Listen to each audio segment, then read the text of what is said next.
Se quiserem acompanhar aí nos seus dispositivos ou na própria Bíblia, Evangelho de João, capítulo número 8.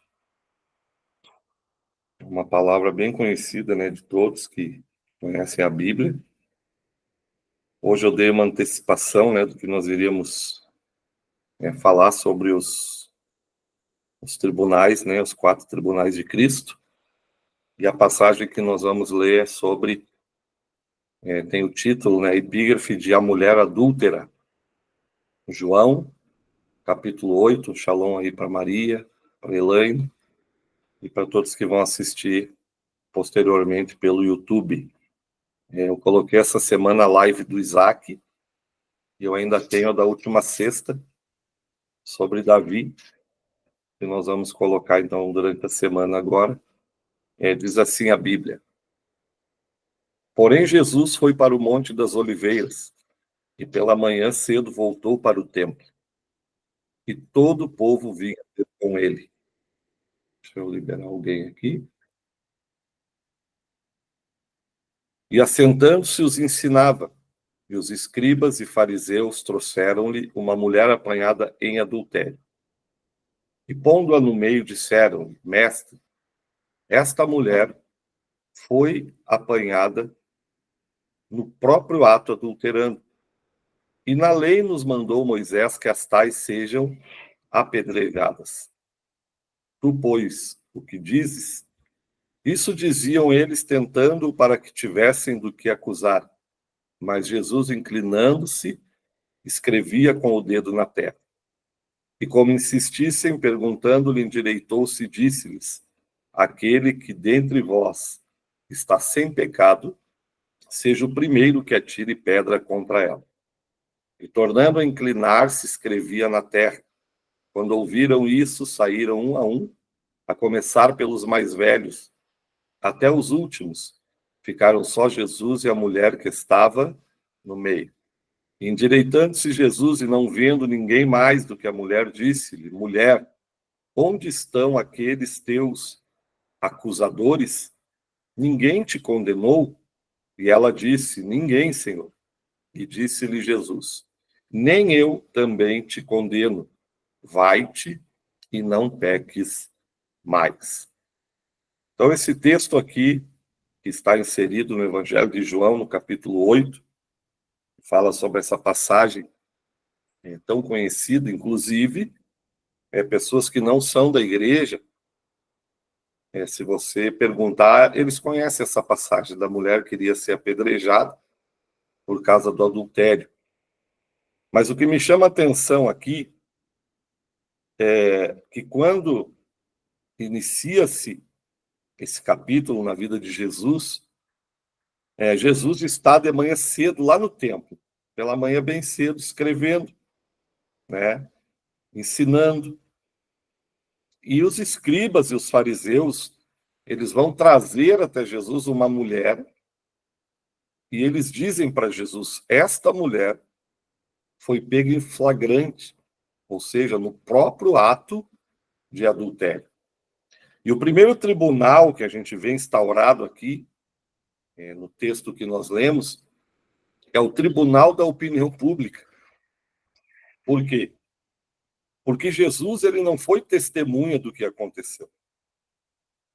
E se nós analisarmos o texto, era a opinião das pessoas que estavam trazendo aquela mulher que foi colocada ali em voga, ou seja, nós pegamos esta mulher em pleno ato de adultério. Eles tinham uma opinião a respeito dela. E o que é interessante é que não existe adultério apenas com uma pessoa. Para ser adultério tem que ter 2 pessoas. Mas eles não trazem o homem que estava adulterando com ela, porque os 2 deveriam ser apedrejados. Mas o tribunal da opinião pública aqui, eles trazem a mulher, e não foram todos aqueles que viram o ato. Mas alguns devem ter se colocado, visto, contemplado, mas os outros que estavam ali ouviram falar que aquela mulher estava adulterando.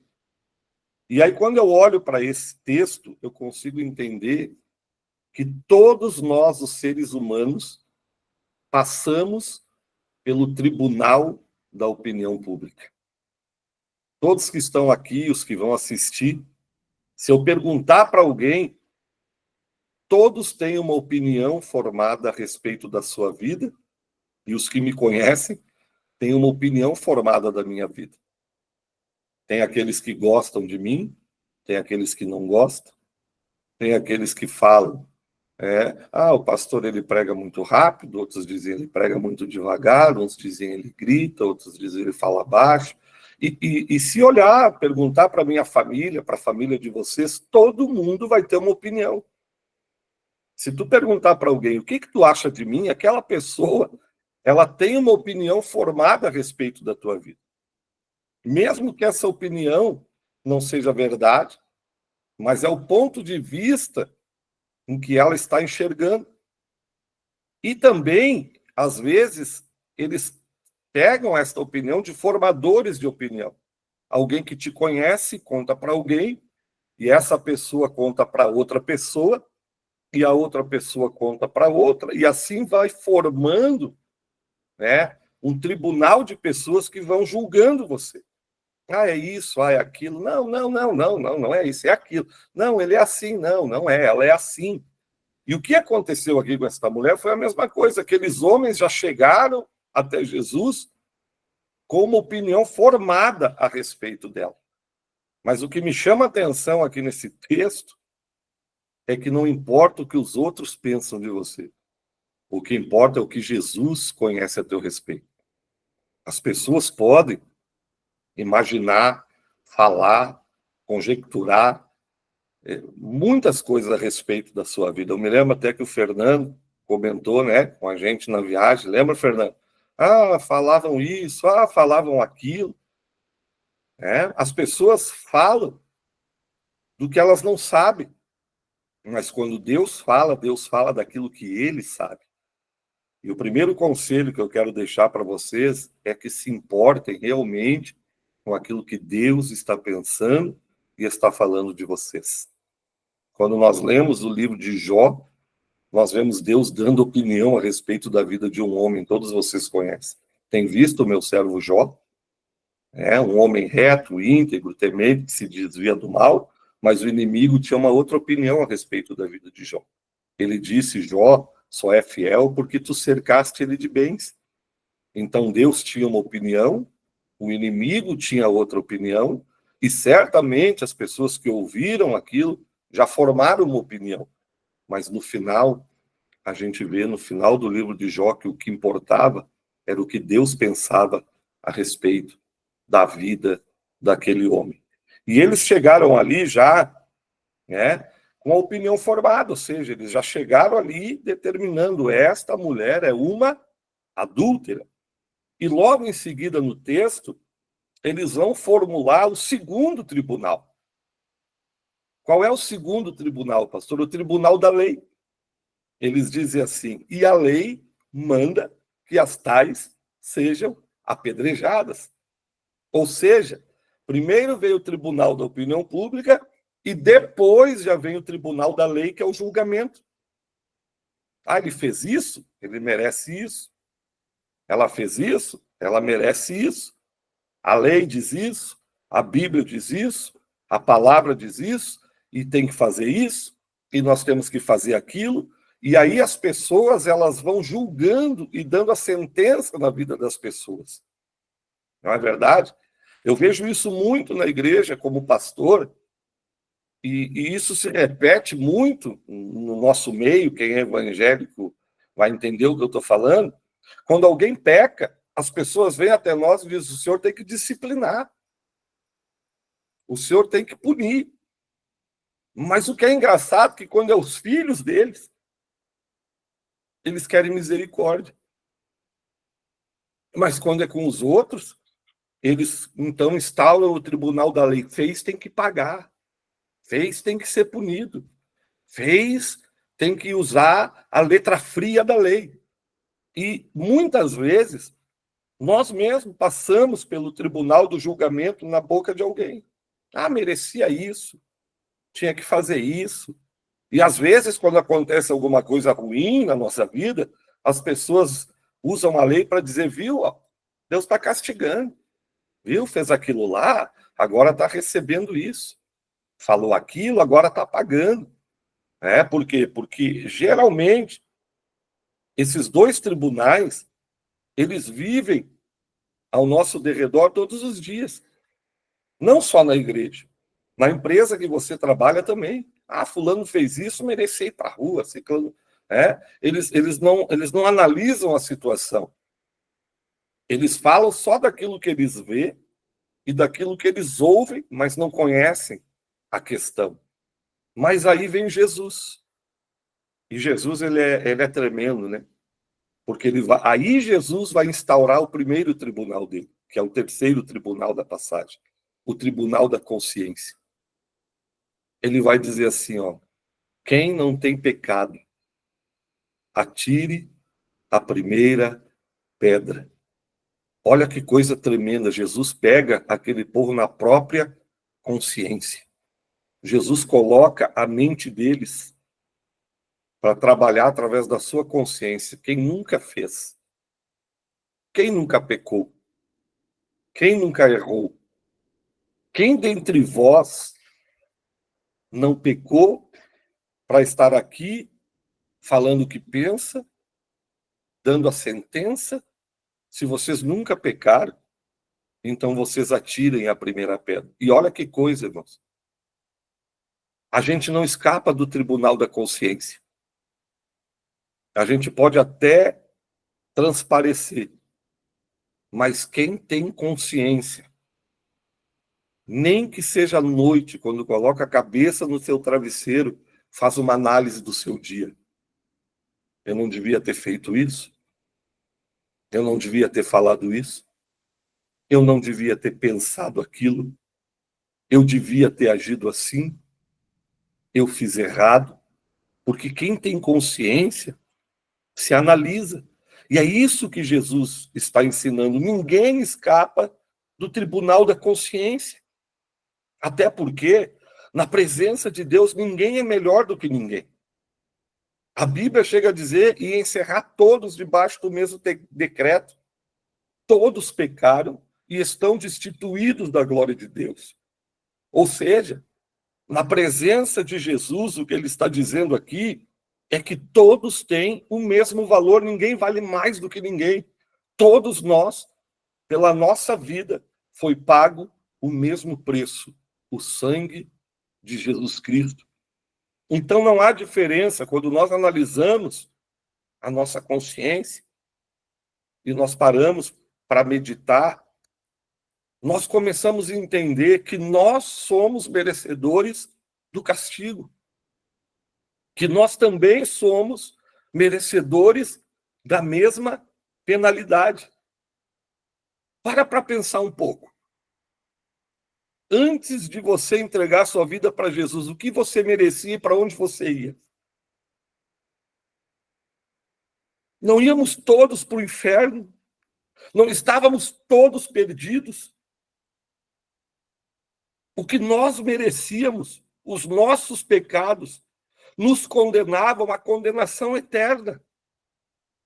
Se nós olharmos para a nossa consciência, como que nós vamos olhar para alguém, nós que servimos a Deus, e nos colocar numa instância superior a outra pessoa apenas porque o pecado dela parece ser um pecado maior ou mais vergonhoso do que o nosso? É isso que Jesus está dizendo no tribunal da consciência. Analisem. O erro desta mulher, ele é superior ao erro de vocês. Por quê? Se o pecado que ela comete é um pecado que gera morte, o pecado que vocês cometem também gera morte. Porque a Bíblia diz que o salário do pecado é a morte. Então, aquelas pessoas que chegaram ali, elas começaram a entender que elas não deveriam estar ali pedindo a pena daquela mulher, porque elas também mereciam ser punidas. E aí, quando Jesus instaura esse tribunal, ele diz: olha, quem dentre vós nunca pecou, atire a primeira pedra. A consciência deles, como a nossa agora, está trabalhando.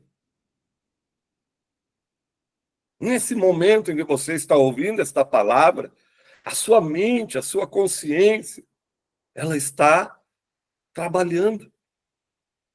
E foi o que aconteceu. E olha o que diz a Bíblia, que todos largaram as pedras, do mais velho ao mais novo.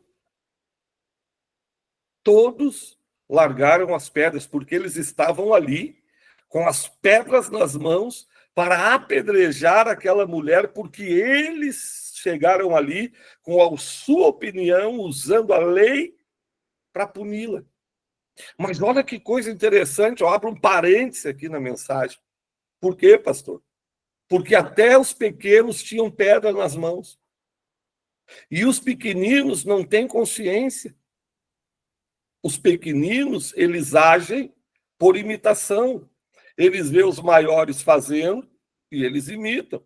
Então, eles viram os mais velhos com as pedras na mão, indo apedrejar a mulher, e eles, mesmo sem saber o que estão fazendo, também pegaram pedras pelo caminho e foram até o local, iriam apedrejar aquela mulher sem consciência e sem entender a gravidade do ato, porque eles eram ignorantes acerca do assunto. E olha se não é a mesma coisa, eu falo na igreja, vamos tomar cuidado, porque nós não podemos colocar pedra nas mãos das crianças. E quando eu falo aqui crianças, eu não estou falando de apenas crianças que são crianças na idade, mas crianças também espirituais, que nasceram de novo há pouco tempo, que não têm entendimento das coisas de Deus, e nós que somos mais experientes, muitas vezes colocamos pedras nas suas mãos. Por quê? Porque tratamos de assuntos de adultos na frente das crianças. Trazemos, às vezes, para a mesa da nossa casa, na frente dos nossos filhos, situações que eram para ser tratadas dentro dos escritórios da igreja, mas sentamos na mesa e falamos da vida do fulano, da vida do pastor, da vida da irmã, e aquelas crianças vão ouvindo aquilo, e mais tarde eles vão repetir o nosso comportamento e vão acabar fazendo coisas que não deviam, e falar coisas que não têm entendimento, porque nós colocamos pedra nas suas mãos. Eu me lembro de uma história de um pastor que foi visitar a casa de um membro. E quando ele chegou na casa, o casal não estava, mas a menina viu que era o pastor, abriu a porta, disse: papai e mamãe já vêm, mas o senhor pode sentar aqui e esperar. E ele sentou na poltrona, e a menina começou a dar a volta ao redor da poltrona. E o pastor intrigado disse: menina, por que você está andando ao redor da minha poltrona? Ela disse: sabe por quê, pastor? Papai e mamãe vivem dizendo que o senhor tem duas caras e eu estou procurando a outra. Uma criança sem entendimento, sem estrutura. Muitas vezes nós falamos coisas, colocamos pedra nas mãos das crianças e elas vão atirar. Por quê? Porque elas replicam o nosso comportamento.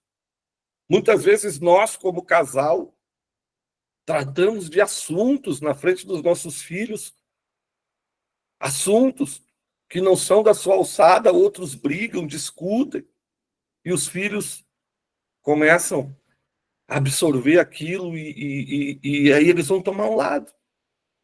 Papai, mamãe. Então, gente, o meu conselho, Deus não criou essas mãos para a gente apedrejar ninguém. Deus te deu essas mãos para você abençoar as pessoas. Para você abençoar. Não para carregar pedras. Deus não deu essa boca que você tem para você amaldiçoar ninguém, mas para abençoar as pessoas. Porque o poder da vida e da morte está na língua. E através da língua, nós muitas vezes inflamamos um, inflamamos outros. E daqui a pouco as pessoas estão com pedras nas mãos, apedrejando pessoas inocentes. Então, meu conselho, você que vai assistir no YouTube, você que está me ouvindo, não coloque pedras nas mãos de crianças e nem carregue pedras nas tuas mãos, porque Deus te deu as mãos para abençoar. A Bíblia diz: imporão as mãos sobre os enfermos e eles serão curados. Há uma autoridade espiritual no que eu estou falando aqui esta noite. A tua mão é para abençoar. O sacerdote, quando entrava no templo, ele entrava com o sacrifício assim, mas quando ele saía com as mãos assim, para dizer para o povo: Deus está abençoando vocês, e aceitou o sacrifício. É isso que Deus está falando agora. A Bíblia diz que todos largaram as pedras e foram embora. E aí ficou apenas Jesus e a mulher. E agora Jesus vai instaurar o último tribunal, o tribunal da graça. Ele olha para a mulher e pergunta: onde estão os teus acusadores? E ela diz: nenhum ficou. E aí Jesus diz: então vai e não peques mais, porque eu também não te condeno. É o tribunal da graça, o favor não merecido. Alcançou a vida daquela mulher no momento mais difícil da sua história. Ela ia morrer ali. E ela merecia a morte, porque o adultério era um pecado para a morte. Mas Jesus olhou para ela e disse assim: a graça te alcançou. Eu vou fazer algo por você que você não merecia. Eu também não te condeno. Vai e não peques mais. E o que eu sinto aqui esta noite, na nossa live, é que Jesus está falando com alguém, está dizendo: eu também te perdoo. Mas quando acabar essa transmissão, vá e não peques mais. Olha que coisa tremenda. A graça é o favor que nós não merecíamos. E a misericórdia é aquilo que nós merecíamos e Deus não fez. Então a graça é o que eu não merecia e Deus fez. E a misericórdia é o que eu merecia e Deus não fez. Eu e você merecíamos a cruz, mas Deus não deu para nós. E nós não merecíamos o perdão, mas Deus nos deu o perdão sem a gente merecer. Quando Jesus morreu naquela cruz, o que aconteceu na vida dessa mulher passou a toda a humanidade. Vocês não mereciam, mas eu vou salvar vocês. Eu vou dar uma outra oportunidade para vocês. Eu vou abrir a porta da graça. E todo aquele que vier a mim, me invocar, crer em mim, me seguir, eu vou exercer a misericórdia com ele. Então eu sei que a palavra desta noite ela é um tanto quanto rápida, mas muito poderosa. Os 4 tribunais: opinião pública, a lei, a consciência e a graça. Talvez nessa mensagem você já foi desses que tinha uma opinião formada acerca de outra pessoa. Talvez nesta mensagem você seja alguém que um dia já usou a Bíblia, a lei, a própria palavra, para pedir a condenação de alguém. Talvez também nessa mensagem você foi alguém que usou a consciência para pesar aquilo que você estava fazendo. Mas uma coisa eu tenho certeza, que nessa live todos nós precisamos do Tribunal da Graça. Dessa graça, maravilhosa graça. Dessa graça que está disponível para todos aqueles que precisam e que acreditam nela, que é Jesus Cristo. Oramos. Pai, nós te agradecemos por essa live nesta noite, por todos aqueles que estão aqui presentes, ao vivo, por todos aqueles que vão estar assistindo no YouTube. Que venhamos ter uma mudança de atitude e que venhamos ser gratos por esta graça que tem nos alcançado, nos transformado, nos libertou do jugo da escravidão do pecado, nos lavou no sangue do Cordeiro, nos perdoou e nos dá direito à vida eterna. Por isso eu te peço a tua direção, perdão dos nossos pecados, e te agradeço por tudo, em nome de Jesus. Amém. Amém, meus irmãos? Amém. Amém. É tão interessante, né? E quando a gente não é maduro ainda, às vezes a gente acha que tem um céu só para nós, né? E a gente olha para os outros e diz, esse aí não vai. Aquela lá não vai, muito pecadora, muito pecador. Mas quando o tempo passa e Deus vai quebrando a gente, né? A gente vai se quebrantando. E a gente passa por situações que outros já passaram, né? Então a gente olha para as pessoas com olhar de misericórdia. E a nossa visão muda, né?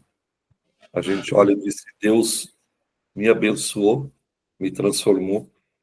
Deus também vai agir com graça e com misericórdia na vida do meu próximo. Então, que Deus abençoe.